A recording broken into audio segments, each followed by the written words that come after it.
Amix, lo que les voy a contar en este video, si lo quieres leer, lo puedes encontrar en el libro 2 desde el capítulo 74, así que disfruta del spoiler. Después de que Xieliang se aseguró que el chico con vendajes estaba comiendo, regresó su atención a su reunión con Feng Xin y Mu Qing, pues tenían que solucionar lo de la sequía en Zhong'an. Xieliang informó a sus ayudantes que como no había en Xianle, tenían que ir a otros reinos a pedir agua, aunque esto no era algo factible, pues tendrían que pedir dispositivos espirituales a los dioses del agua para poder crear agua y llevarla a Xianle. Además, tendría que pasar por los terrenos de otros dioses marciales, quienes no estarían contentos con esto, pero pensaba que esto por lo menos era mejor que no hacer nada, así que le encargó a sus ayudantes que continuaran vigilando el área de Zhong'an, mientras él iba a la corte celestial por ayuda. En la corte celestial le dijeron dónde se encontraba la residencia de la señora de la lluvia, así que sin perder el tiempo, Xieliang la fue a visitar. Cuando llegó a un pintoresco pueblo, se encontró con personas que se transformaban en bueyes y hacían el arado de los campos. Entonces comprendió que allí no vivía ni un mortal y habló con confianza con unos granjeros que lo miraban y trabajaban allí. Ellos le dijeron que su señora estaba herida y no le gustaban los desconocidos, por lo que no lo recibiría ese día. Sin embargo, sabía que podría ir a verla, pues todos los dioses del agua sabían de la catástrofe de Xianle, pero no querían ayudar. Así, la señora de la lluvia dejó con su gente su dispositivo espiritual para mover el agua de un lugar a otro, por lo que Xianle no podría crear agua de la nada, pero sin mover las nubes y los ríos. Él se sintió profundamente agradecido con la señora del agua de la lluvia, y con el dispositivo en sus manos, movió el agua de un lago y la llevó a la zona más afectada de Zhong'an, haciendo llover por primera vez en mucho tiempo. Sin embargo, esta lluvia duró poco tiempo. Mu Qing se dio cuenta de que Xieliang había regresado y lo regañó por haberse ido por varios días, abandonando las peticiones que sus devotos hacían en el templo, y Xieliang preguntó por qué no habían atendido las peticiones importantes, pero su asistente dijo que eso haría, pero que había un montón de peticiones en las que ellos no tenían derecho para atender. Xieliang sabía por qué Mu Qing estaba tan preocupado, pues él era un dios marcial y los devotos del príncipe heredero eran su pilar, la fuente de sus poderes espirituales. Lo que estaba haciendo no era diferente a abandonar su base, y si no tenía cuidado, ambas partes sufrirían. Xieliang solo respondió que hacía esto porque no quería que estallara un levantamiento en Zhong'an, pues si eso pasaba, todo Xianle se vería afectado. Sin embargo, ya había un levantamiento entre los residentes de la capital imperial y algunos refugiados de Zhong'an, quienes habían llegado a la capital para asentarse ahí y sobrevivir a la sequía. El conflicto surgió porque los ciudadanos de la capital decían que los refugiados eran violentos y los agredían por nada, y también los acusaron de robarse sus animales y comerlos. Ahora que había 500 refugiados sobreviviendo en chozas improvisadas en un campo de la capital que los habitantes reales usaban como un espacio de ocio, todos los conflictos, por más pequeños que fueran, se hacían grandes, sin importar lo mucho que se esforzara Xieliang para llevar agua con su propio poder espiritual. Y el sombrero de la señora de la lluvia no pudo lograr detener la migración, así que después de un mes, miles de personas de Zhong'an comenzaron a llegar a la capital imperial. Como las disputas entre refugiados y ciudadanos imperiales cada vez eran más frecuentes y más violentas, para el siguiente mes el rey de Xianle declaró que los ciudadanos de Zhong'an serían expulsados de la capital, pero que se les daría una cantidad de dinero para poder asentarse en otro lugar. Para evitar que llegaran más personas a vivir a la capital, se cerraron las puertas de la ciudad. Los miles de migrantes que recién habían llegado no querían marcharse porque ya estaban cansados y enfermos, así que se quedaron ahí exigiendo al rey que abriera las puertas. Al quinto día, cuando Xieliang no estaba vigilando a la gente afuera de las puertas, una pareja sostenía a su hijo en brazos porque estaba al borde de la muerte y necesitaban un doctor. Como los soldados de la muralla no los dejaban pasar y tampoco quisieron enviar a un doctor, el padre desesperado puso al niño en un costal en su espalda. La madre le dio un amuleto de protección del príncipe heredero y le pidieron que protegiera al señor mientras escalaba la gran muralla para entrar a la ciudad. Gracias al amuleto de protección, protección, Xianliang pudo escuchar ligeramente la petición de entre tantas peticiones que escuchaba al mismo tiempo, pero cuando se apresuró a llegar, solo fue testigo de cómo un soldado de la muralla cortó la cuerda que usaba el hombre para escalar, provocando su caída. Al impactar contra el suelo, aplastó a su hijo y los dos murieron. Las miles de personas que estaban afuera de las puertas observaron impactados la cruel escena y se enfurecieron con el rey por favorecer a los ricos de la capital y no querer ayudar ni siquiera a un niño enfermo, que también era ciudadano de Xianle. Desde que Xianliang nació, nunca había presenciado una situación como esta. Ni siquiera cuando peleaba contra monstruos y demonios se había sentido tan agobiado. De pronto, Lang Jing, el padre que había cruzado medio país con su bebé enfermo, subió hasta lo alto de la muralla y mató al soldado que había cortado la cuerda. Después de unos días, los refugiados lograron reunir a algunos miles de hombres, todos con asas, rastrillos, rocas, ramas, y regresaron para un combate contra el ejército imperial. Aunque este choque fue un desastre, no fue en vano, pues Lang Jing invadió la torre del castillo y regresó con algunas bolsas grandes de grano y armas. Su naturaleza era similar a la de los bandidos y atacaban a los soldados de las puertas una y otra vez, y cada vez eran más diestros en batalla. También hubo innumerables oleadas de nuevos refugiados que se unieron, aumentando significativamente el tamaño del grupo. Entonces, Xianliang ya no podía quedarse sentado en la muralla solo observando, por lo que regresó al reino celestial. Corrió directamente hacia el gran salón marcial para irrumpir en él. Jungwu, el emperador celestial, estaba ocupado atendiendo a unos oficiales, pero Xianliang no podía esperar, así que los interrumpió e informó al emperador que regresaría al reino mortal. Los oficiales celestiales se sobresaltaron e inmediatamente se taparon la boca. Guardando silencio, Jungwu lo miró por un momento, luego se levantó de su trono y le dijo que estaba al tanto de la situación de Xianle, pero que debía de mantener la calma. Xianliang dijo que no había ido para pedirle permiso, sino que solo le estaba informando lo que iba a hacer. Jungwu le advirtió que si descendía al reino mortal estaría violando las normas celestiales, pero Xianliang solo respondió que si tenía que ser así, que entonces que así fuera. Los oficiales celestiales pensaron que Xianliang era demasiado arrogante para hablarle de esta manera al emperador celestial. Poco después, Xianliang se inclinó ante el emperador y le dijo ya más calmado que le permitiera ir a la guerra en Xianle, pues con su ayuda el número de muertos sería menor y el conflicto terminaría pronto, y que una vez todo en Xianle estuviera solucionado, regresaría para ser castigado por el mismo Jungwu. Después de haber dicho lo que tenía que decir, permaneció en postura de reverencia y se retiró. Jungwu lo llamó gritando su nombre. Él se detuvo, pero no se giró, y el emperador le advirtió que no podía salvar a todos, por lo que él, muy molesto, dijo: Si puedo o no, no lo sabré hasta que lo haya intentado.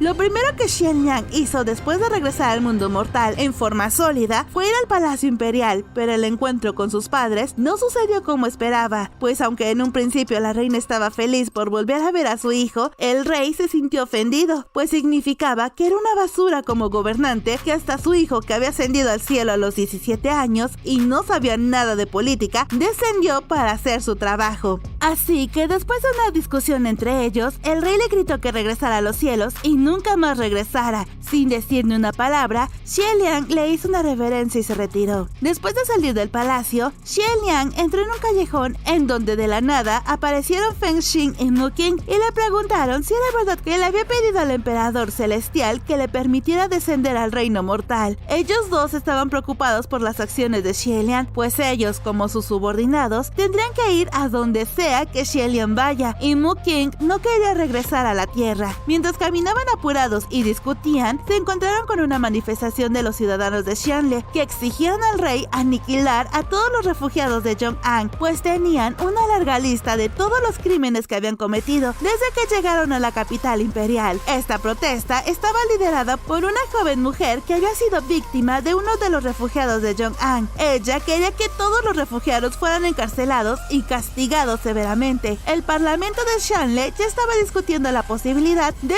llevar esa petición a cabo. Pronto, Xianliang se dio cuenta que todo era más complicado de lo que pensaba. Mientras observaba la propuesta, Mu Qing de la nada le pidió a Xianliang que regresara con el emperador celestial y se disculpara con él, pues en el punto en donde se encontraba el conflicto, ya todo estaba perdido y la guerra sería inevitable y no podría ayudar a nadie. Era tal como Jungwu le había dicho. Xianliang dijo con gravedad: ¡No!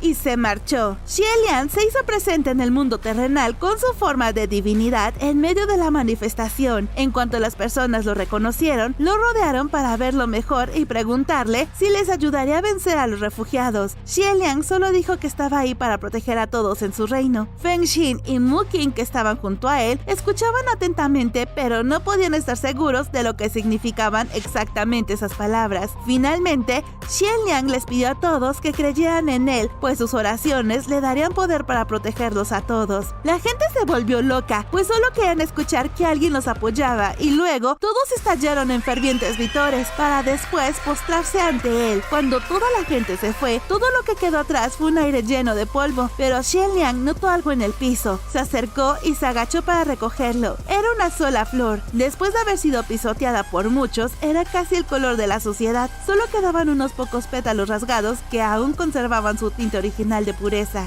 Después de recoger la flor, ya más calmado regresó al palacio, en donde habló con su padre y acordaron que Xieliang ayudaría en el ejército. Como dios marcial, el descenso de Xieliang significaba que tenía que ser efectivo en el campo de batalla. Por lo tanto, el ejército había hecho una campaña muy ruidosa en donde decían que el ejército del príncipe heredero era el ejército de Dios. Gracias a esto, no pasó mucho tiempo antes de que un gran número de jóvenes en el reino se alistaran con entusiasmo. Las noticias del ejército de Dios pronto llegaron hasta los refugiados inicialmente. Todavía estaban bastante activos en sus asedios, pero de repente todo se detuvo, como si tuvieran miedo y estuvieran almacenando el poder en silencio. Esto hizo que los soldados en Xieliang se pusieran nerviosos y sin cesar le describieron a Xieliang lo aterrador que era Lang Jing. Escuchar ese nombre y recordar el cadáver de ese bebé de ese día siempre hacía que Xieliang se sintiera complicado. 2 meses después, los refugiados de Zhong'an finalmente volvieron a atacar en esta batalla. Xieliang solo trajo una espada de luz y ni siquiera usó ninguna armadura. No pasaron 2 horas antes de que terminara la batalla. Pasó un momento hasta que se dieron cuenta de su abrumadora victoria y saltaron, alzando sus espadas al cielo, gritando de alegría. Esa noche, los soldados de Xianle celebraron una fiesta de victorias sobre las torres. Los vítores fueron infinitos mientras levantaban sus copas para alabar a Taixi Dianxia. Sin embargo, Xieliang rechazó todo el vino y abandonó la fiesta para ir al borde de una esquina de la torre para sentir la brisa y la sobriedad. Xieliang se apoyó contra el muro e inhaló profundamente. Poco después, se acercaron sonidos de 2 pisadas. Incluso sin voltear la cabeza, sabía quiénes eran. Xieliang preguntó si no iban a beber y a celebrar un poco, pero Feng Xin dijo que no había nada que celebrar, pues esa era una situación complicada. Aunque ganaron esta ronda, en realidad, este ataque fue más fuerte que cualquier ataque anterior de Zhong'an. Ahora los refugiados ya no parecían un tumulto de personas, sino que cada vez parecían más un ejército bien organizado. Ante la cansada apariencia de Xieliang, Feng Xin le preguntó si aún seguía creando lluvia en Zhong'an, y cuando el príncipe respondió que sí, su subordinado le recordó que eso ya no serviría de nada. Pero el príncipe dijo que él no estaba aliviando la sequía para que los refugiados regresaran a Zhong'an, sino para que las personas que decidieron quedarse a pesar de la sequía.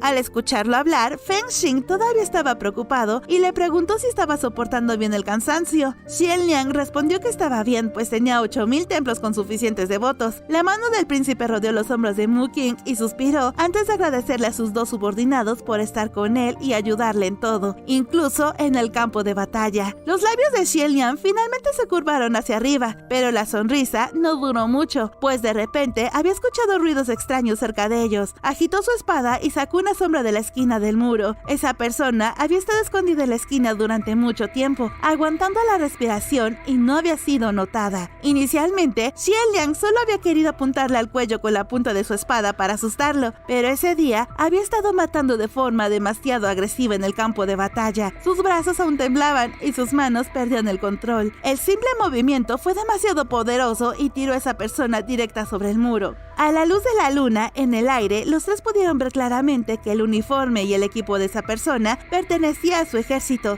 y que parecía ser un niño de 15 o 16 años. Y un segundo después, el niño cayó hacia abajo, pero Xieliang enganchó un pie en la barda de su cuerpo, se inclinó hacia abajo y rápidamente extendió un brazo para tirar y logró agarrarse del brazo del otro. El cuerpo de ese joven soldado colgó en el aire y se balanceó varias veces antes de que él mirara hacia arriba. Al tomar prestada la tenue luz de la luna, Xieliang vio su rostro y sus ojos se ensancharon un poco.